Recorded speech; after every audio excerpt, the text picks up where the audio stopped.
Hey, Pastor David here. We're so glad you've joined us on our online platform. Our prayer is that the content of these videos will be an encouragement to you in your walk with Christ.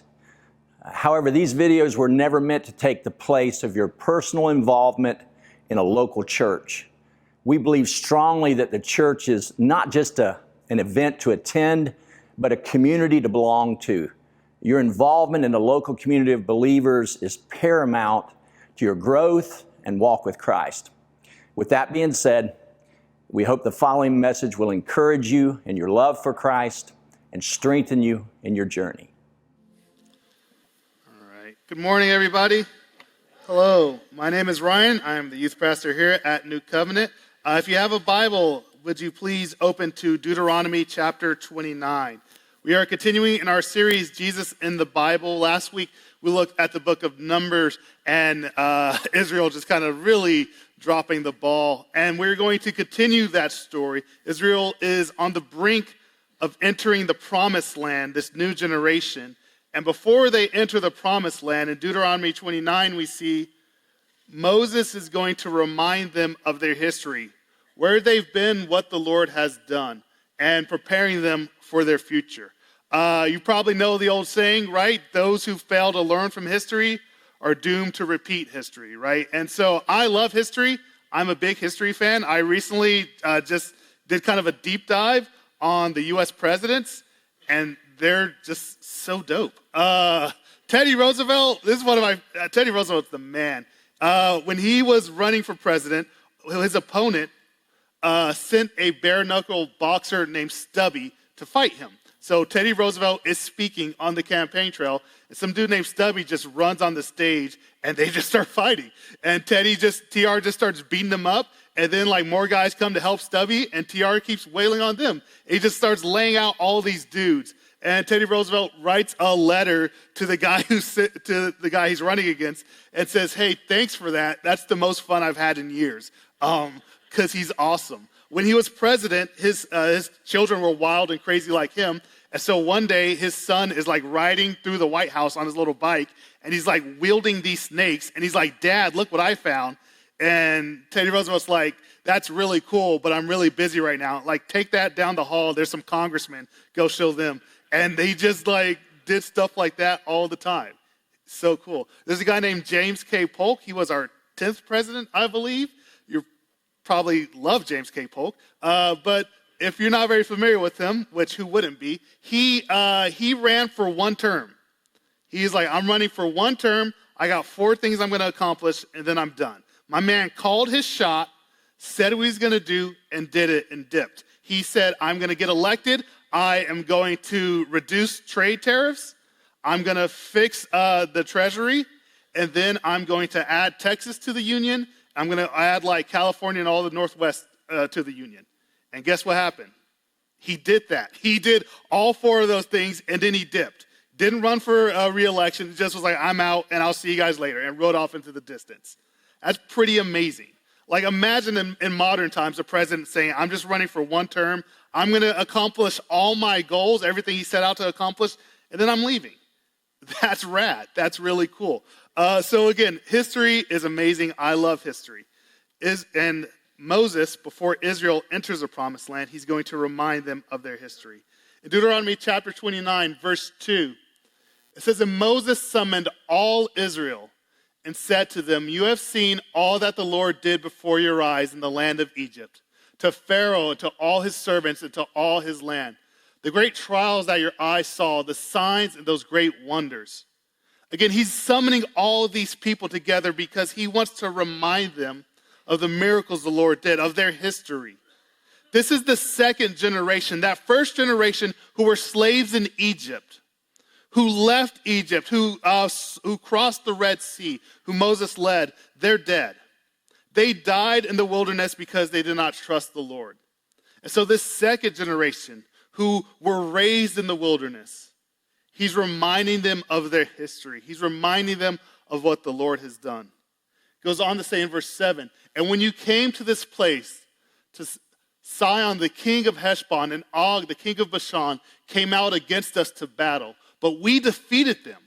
We took their land and gave it for an inheritance to the Reubenites, the Gadites, and the half-tribe of the Manassites. He's reminding them, again, all these battles, when we came up against these kings, the Lord fought for us, we won. He's preparing them to enter the promised land. There's more battles ahead. There's more fights ahead. So remember who your God is. Remember what he's done. He's preparing them. And before they cross over the promised land, the main thing he wants to do is to reestablish the Mosaic covenant with them.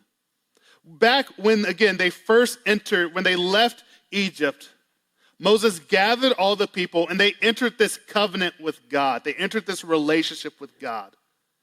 And that first generation, they were not faithful. They fell short of completing that covenant and they died. And so Moses is saying, you second generation, you people, you are going to enter this covenant. You are entering the same covenant your parents entered.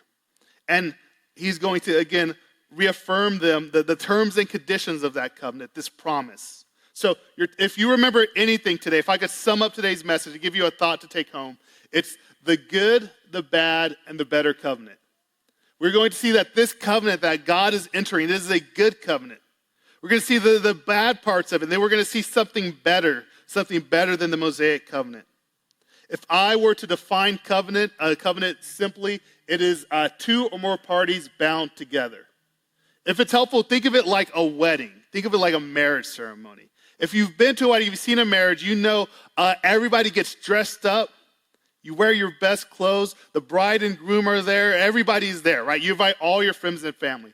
There are like 2 days of your life where everybody gets together and celebrates, and it's your wedding and your funeral. And weddings are better, I think. I don't know of anybody who's like stoked on funerals here. But you get all these people together, and the two parties, the bride and the groom, they stand with each other face to face. And although we're celebrating, although there's great joy, there's a serious exchange of vows. There's a covenant that they're entering into, a relationship that they're entering. The husband promises the bride, I'll be faithful to you. I'll remain true to you. I will honor you. I will love you like Christ loved the church. I will love you the same way Jesus loves his people. The wife likewise enters these vows, repeats these vows to the husband. I will honor you. I will remain faithful to you. I will trust you. I will submit to you as Jesus submits to the Father. There are these very serious, very hard things, these promises, this covenant relationship the bride and groom enter. And that's what's going on here. God is promising, I will be faithful to you, Israel. I will be your God, and you, Israel, be my people. Remain faithful to me. We see again, Deuteronomy 29, 10 through 15, tells us, you are standing today, all of you, before the Lord your God, the heads of your tribes, your elders and your officers, all the men of Israel, your little ones, your wives, and the sojourner who is in your camp, from the one who chops your wood to the one who draws your water, so that you may enter into the sworn covenant of the Lord your God, which the Lord your God is making with you today, that he may establish you today as his people, that he may be your God, as he promised you, and as he swore to your fathers, to Abraham, to Isaac, to Jacob.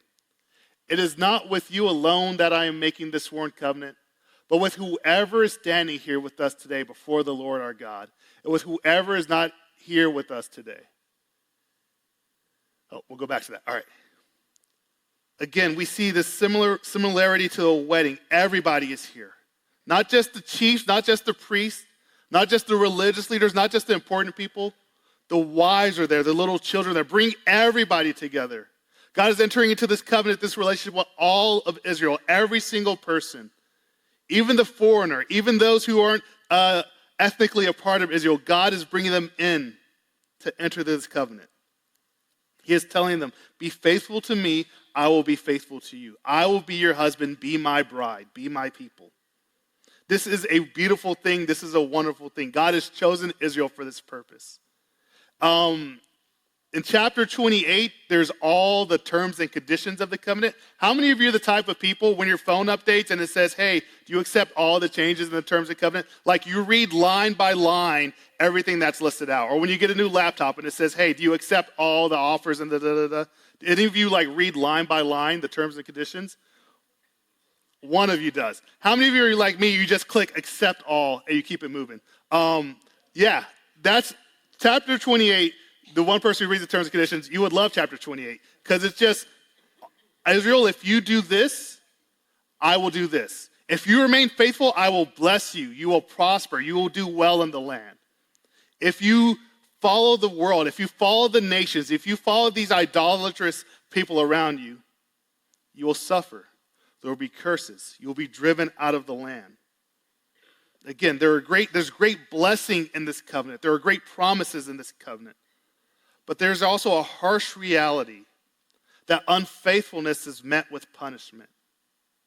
This covenant is very different than the covenant God made with Abraham, where Abraham said, Abraham, you just fall asleep and I'm going to do everything. He's entering into this relationship with Israel and he's saying, this one, in this covenant, we both have a part to play. We both bring something to the table. Here are the terms and conditions, Israel. Will you meet them? So we see in chapter 30, verse 15 and 16, it says, see, I have set before you today life and good, death and evil. If you obey the commandments of the Lord your God that I command you today, by loving the Lord your God, by walking in his ways and keeping his commandments and his statutes and his rules, then you shall live and multiply, and the Lord your God will bless you in the land that you are entering to take possession of it. It's a fun slide. Again, I think many times rules, laws, commandments, they don't seem good. They don't seem life-giving. The terms and conditions of chapter 28, most of us don't like to do our daily devotion on that stuff. We don't like to do our daily devotion on Leviticus. We may view these laws, we may view these rules as bad things, as God is putting a weight on Israel. But this is actually a good thing. This is a gift that God is giving. The Mosaic covenant, this relationship that they are entering, it is a blessing beyond anything that any of the nations, any of the world has ever seen before. So this is the good. This is Act 1, the good of the covenant. This covenant that they are entering, the Mosaic covenant, it's not too hard. Deuteronomy 30, verse 11 tells us, for this commandment that I command you today is not too hard for you, neither is it far off. So again, Israel can't say, man, this is impossible, Lord, we can't do this. This is too hard. We don't understand it. We can't comprehend it. Moses is saying, it's not too hard. You guys got this. Then second, we see again, it brings life and it brings blessing. This is good. This is life-giving. These rules, these commandments, these laws, these statutes, they're not a burden. God hasn't placed them here to take Israel's joy. God isn't trying to make their lives hard. God isn't trying to rob them of joy.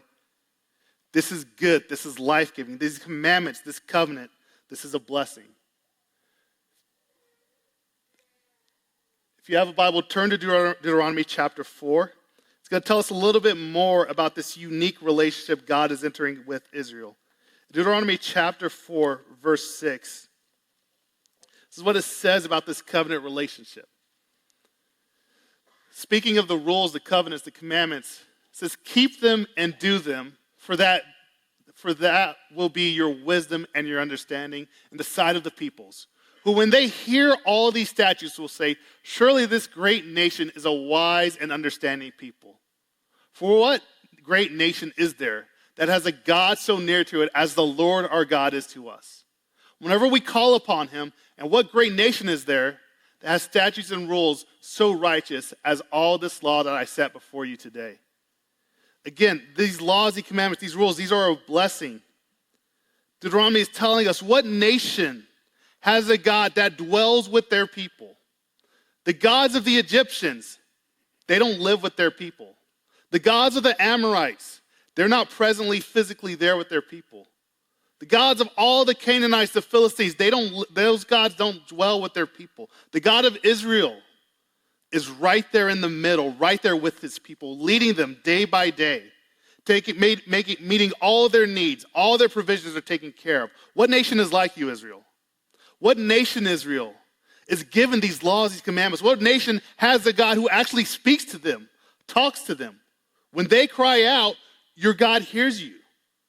The Egyptians can't say that. The Canaanites can't say that. The Amorites can't say that. What nation, Israel, is like you? This is a gift. This is a blessing. This is a privilege to be God's people. These rules, these statutes, this covenant relationship you're entering into, when you obey them, when you fulfill the law and these rules, The rest of the world will look, the rest of the world will see, and in doing so, they will see who the real God is. As you, Israel, live out these rules, these commandments, as you fulfill what it means to be my people, the world around you looks and they see who the real God is. God is glorified, God has brought honor when his people are reflecting his glory to the world, when they are bearing his image. God is saying, become like me, bear my image, and reflect my glory to the world. God is choosing this small group of people, and he's saying, I want you guys to reflect my glory to the world. When all the nations around you look and see, by your conduct, by your actions, by your faithfulness to this covenant, they will know who the real God is. The Philistines will know who the real God is when they look at you, Israel, when they see you obeying these rules and these covenants. This is a blessing. This is a privilege. I think of it like if you're an athlete and it's like Game 7 of the World Series, and the coach is giving you the ball and he wants you to pitch. He's trusting you to secure the game, to win this game. What greater privilege is there? If you're a quarterback, it's the Super Bowl. And again, all those reps, all those practices, all that year of training has led to this. The coach is putting you in and he's trusting you to get the job done. If you're in the military, right, you want to be a Navy SEAL. You do all that hard work, all that training, all that crazy stuff, all that preparation. So when the hardest mission is placed before you, when the general brings you the hardest mission, the hardest task, when you need to go take out like Osama bin Laden, you call SEAL Team 6. You call the people who have trained, who have practiced. You call the best of the best to get the job done. God is saying, Israel, I am choosing you for this mission. I'm choosing you for this job. I'm putting the ball in your hands. I am trusting you to deliver. I am trusting you to bear my image, to be my people, to reflect my glory. This is a great honor. This is a privilege. If you're an athlete, you dream of being the guy who takes the last shot, who wins the game. You dream of being the guy who gets the strikeout to win the World Series. You dream of being the quarterback that leads the drive that wins the game. Israel is given the opportunity to reflect God's glory to the world around them. What privilege, what honor. Why does Israel get this? Deuteronomy chapter 7, verse 6 and 8. Why does God choose this people? It tells us, for you are a people holy to the Lord your God. The Lord your God has chosen you to be a people for his treasured possession out of all the peoples who are on the face of the earth. Why does God choose them? Why do they get to be his treasured possession? It was not because you were more in number than any other people that the Lord set his love on you and chose you. For you were the fewest of all peoples.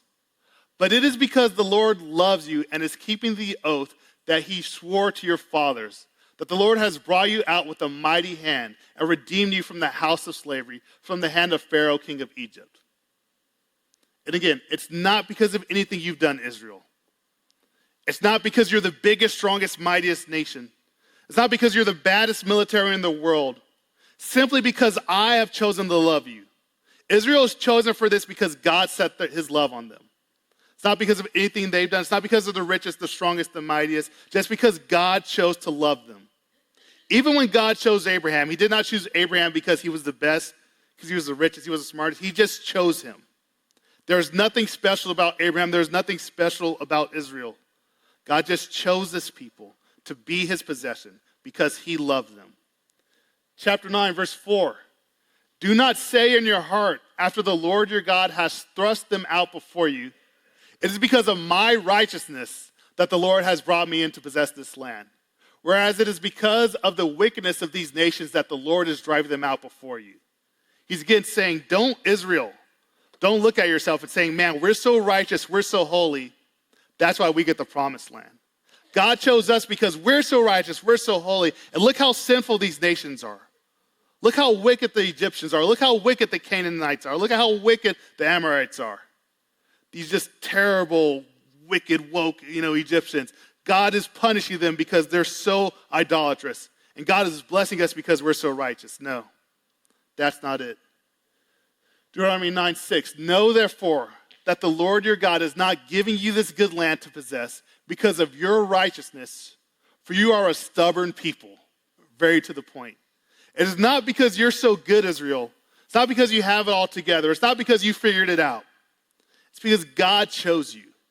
You're getting this land because God loves you, not because of anything you've done. You are chosen for this purpose, again, not because you're so special, not because you're mighty. In fact, you're just like the nations around you.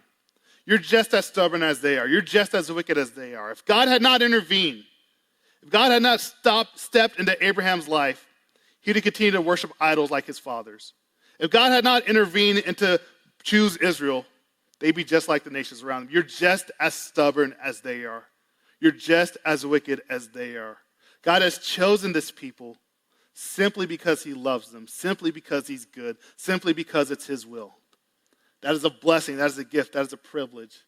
And again, this covenant, this commitment that God is making, it's based on his love for them, and our response is to love him back.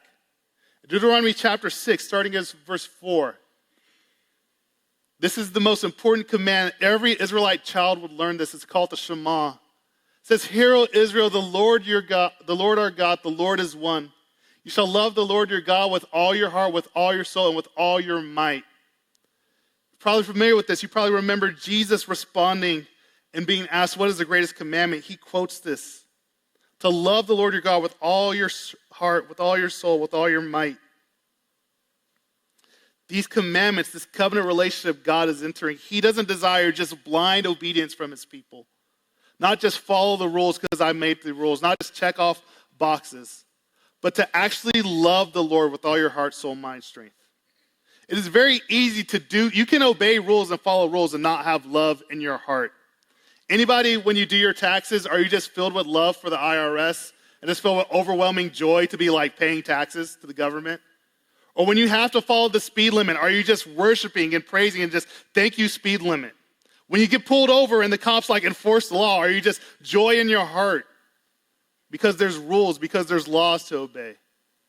We follow the rules, we pay our taxes, we do these things, not again because there's an overwhelming amount of joy in our heart, because they're the rules, because we have to.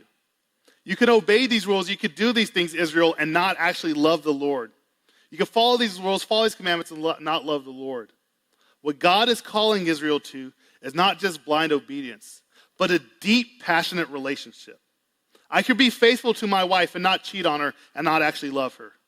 I can honor, provide a living, provide a roof over her head, provide food on the table and not actually love my wife. God is after a deep, passionate relationship with Israel, not just checking off boxes, but actually loving the Lord. Because I have loved you, Israel, because I've chosen you and made you my people, God wants them to respond back in love to him. This is the good part of the covenant. Here's the bad. Deuteronomy chapter 29, if you have a Bible, go back there. Deuteronomy chapter 29, verse 4 tells us, "But to this day the Lord has not given you a heart to understand, or eyes to see, or ears to hear." Bad news. You don't have a heart that's able to do what the Lord is telling. Your heart is broken. You don't have eyes to see what the Lord has done for you. You don't have ears to understand what the Lord is saying to you. I officiated a wedding yesterday, and again, I am giving the charge, giving the vows and everything, and the bride and groom are looking at each other, and they don't hear a word I'm saying, right? Not because it's not important, but because they're just thinking about like how much they love each other and what comes after, right? And we know what comes after. They don't care what I have to say. They're thinking about what comes down the road. They don't have ears to hear. Israel, similarly, they're just thinking, man, the blessings, what God has promised, what God's going to do for us. They don't have ears to actually hear what God is saying, what they're being called to. They don't have eyes to see what the Lord is doing in their lives. They don't have a heart that is able to comprehend God's love and respond in obedience. They're broken. Deuteronomy chapter 30, verse 1, Moses predicts their future. It says, "And when all these things come upon you, the blessing and the curse," notice he is again predicting that the curses are going to happen, "which I have set before you, and we call them to mind among all the nations where the Lord your God has driven you." Moses is predicting the curses will come upon you and you will be driven out among the nations. The promise of the covenant was, if you remain faithful to me, you will dwell in this land and you will prosper. And if you are not faithful, I will drive you out and you'll be with the rest of the nations. You want to be like the nations and worship their gods? I'll let you be like the nations. You'll be enslaved by them. And notice Moses is predicting this is going to happen. Moses knows their hearts are broken. Moses knows their hearts are stubborn. Moses knows that they're unable to live up to the covenant, to what God is calling them to. The natural question I think we ask is why, right? Why is God calling them to do something that he knows they can't do? Why is God calling them to do something he knows they're going to fall short in? Why would God even put this before them? I don't know. Deuteronomy 29:29 tells us this. It says, the secret things belong to the Lord our God, but the things that are revealed belong to us and to our children forever, that we may do all the words of this law. When I was a kid, my mom would sometimes ask me to do things, and I would respond, why? And she would respond, because I said so. And I would get mad because that's not an answer. That's not a reason, right? But it is her right as the authority figure, as the parent, to make the rules. I don't have to understand, right? She is the authority. She is in charge. She makes the rules. My job as a child is just do what I'm told. In this situation, God is the authority. His ways are not our ways. His thoughts are not our thoughts. He knows more than we do. He knows everything. He doesn't have to explain himself to us. He is telling Israel the secret things belong to the Lord. There are things that are beyond our grasp, beyond our understanding, things that we will never fully comprehend. It tells us, but the things that are revealed, the things the Lord has given to us and to our children, those are the things we do. Those are what we obey. What he has clearly explained, what he has clearly set before us, that's our responsibility. The secret things that are beyond our comprehension, that's not for us. In Romans chapter 7, the Apostle Paul, he reflects on his life as a Jew trying to obey the commandments and the laws. He says this, what then shall we say? That the law is sin? By no means. Yet if it had not been for the law, I would not have known sin. For I would not have known what it is to covet if the law had said, you shall not covet. But sin, seizing an opportunity through the commandment, produced in me all kinds of covetousness. For apart from the law, sin lies dead. I was once alive apart from the law. But when the commandment came, sin came alive and I died. The very commandment that promised life proved to be death to me. For sin, seizing an opportunity through the commandment, deceived me, and what is good in order that sin might be shown to be sin, and through the commandment might become sinful beyond measure. So that the law is holy, and the commandment is holy, and the righteous and good. Did that which is good then bring death to me? By no means. It was sin producing death in me. Paul looks at his life. He looks at his life as a Jew trying to follow the Old Testament law, trying to fulfill the covenant. And he sees his inability to do so. And he realizes it's not the law that's broken. It's not the commandments that's broken. It's me. He looks and he says, it is sin within me. It's my wicked and broken heart. The law is good. The commandment is good. I stink. I'm broken. I'm ruined. I'm the wretched one. The problem is not with the law. The problem is with us and our inability to keep it, our inability to be who God has called us to be. That is the bad news. We cannot live up to God's promise. We cannot live up to his standard. God's standard is perfection. God's standard is holiness. God's standard is righteousness. And we fall woefully short. Here's the better. Here's something better. In Deuteronomy chapter 30, verse 6, Moses looks forward to a better covenant, to a better promise. He says, and the Lord your God will circumcise your heart and the heart of your offspring, so that you will love the Lord your God with all your heart, with all your soul, that you may live. He is promising that one day God will create this new covenant, this new relationship. He will change your heart. He will give you a heart that will actually be able to listen, actually be able to obey. Your heart of stone, the wickedness that entrapped you, you'll be freed from, you'll be rescued from. You will enter into this new covenant relationship. The author of Hebrews reflects on the new covenant and the old covenant, the comparison, the covenant we have in Jesus. And in Hebrews chapter 8, starting in verse 6, it says, but as it is, Christ has obtained a ministry that is much more excellent than the old, as the covenant he mediates is better, since it is enacted on better promises. Jesus has brought us into a better covenant, better than the old covenant. Not again that there's a problem with the old covenant, that the problem is with us. Jesus lived the life that we could not live, perfectly obeyed every covenant of God, loved the Lord his God with all his heart, soul, mind, and strength, obeyed every law laid out. All 613 old covenant laws he obeyed. And he enters in, he brings us into this new relationship. Verse 7, for it is if that first covenant had been faultless, there would have been no occasion to look for a second. For he finds fault with them when he says, behold, the days are coming, declares the Lord, when I will establish a new covenant with the house of Israel and with the house of Judah, not like the covenant that I made with their fathers on the day when I took them by the hand to bring them out of the land of Egypt. For they did not continue in my covenant. And so I show no concern for them, declares the Lord. For this is the new covenant that I will make with the house of Israel after those days, declares the Lord. I will put my laws into their minds and write them on their hearts, and I will be their God, and they shall be my people. God promises a new covenant, a new relationship, one where our hearts are changed, our hearts are softened. Through Jesus, we have this covenant, a better covenant.